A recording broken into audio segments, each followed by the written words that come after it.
Hello mga Marikoy, nandito po kami ngayon sa Divisoria.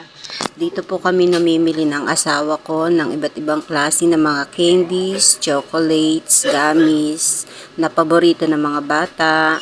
Nandito rin po yung iba't ibang mga paninda na talaga namang mabili sa amin. Ayan po si Papa Arnold, nagbabayad na po siya sa counter kasi po hindi ko na-videohan yung pagpili niya ng mga paninda. Yan na po, susuklian na po siya. After po nyan, lalabas na po kami kasi po pinapak na po ni Kuya yung iba naming paninda na pinamili. Ayan po mga suki, ang dami naming mga pagpipilian dito. Ayan po si Kuya na nagpa-plastic na po ng mga pinamili ni Papa Arnold.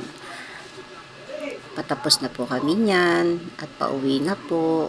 Kaya sabi ko kay Papa Arnold, bukas na natin yan ayusin pag-uwi natin. The next day. Maricoy, eto nga po pala lahat ng mga pinamili namin sa Divisoria kahapon. Kaya lang po,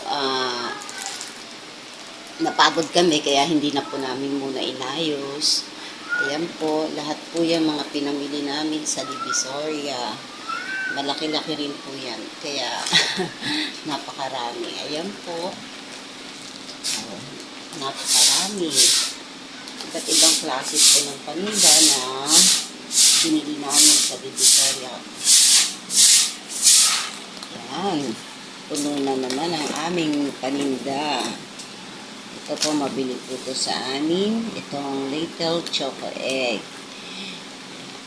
Ito din po, mabili rin po. Lahat halos naman po ng tinitinda namin mabili. Ayan po. Nasama po yung kitchen namin. Hindi po kasama yan. At ito. Yan yung mga pambatang pagkain na gustong-gusto nila. Pero, hindi naman po sila delikado. Okay naman po. Ito po, isa rin po ito sa mabili. Ito po yung spoon na chocolate. Yan. Mabili po yan. Laging sold out sa amin. Saka yung little ice cream na marshmallow. Mabili rin po. At syempre, ito favorite ko nung araw. Maliit pa ako na hindi namin afford kasi medyo pang mayaman. Ayan. Yan po yung mga pambatang paninda. Pero, mabili rin sa mga adults. Ito po yung lighter. Mabili rin po ito. Kailangan din sa pagluluto. Kaya, ayan, hindi pa po siya bukas kasi po, meron pa po kami isa doon. Bumili lang kami kahapon dahil baka kulangin. Ayan. Yan po yung lighter. Ang bentahan po namin dyan ay 10 piso.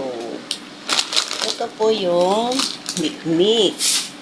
Matagal na po ito pero until now mabili pa rin po. Ito yung mga makabagong paninda pero delicious naman po siya. Tignan nyo naman po ang ganda ng lalagyanan, di po ba?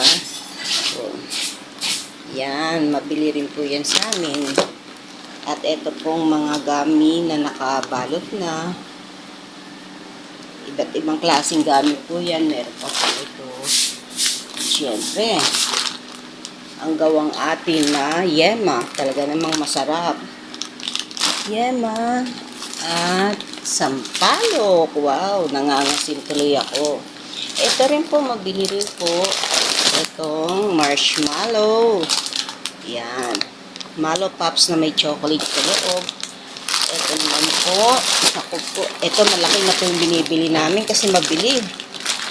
Dati bumibili lang po kami nito ng maliit na plastic. Pero ngayon po, malaking plastic na. Pang 5 pesos po isa yan kasi ang tawag po namin dyan ay anaconda.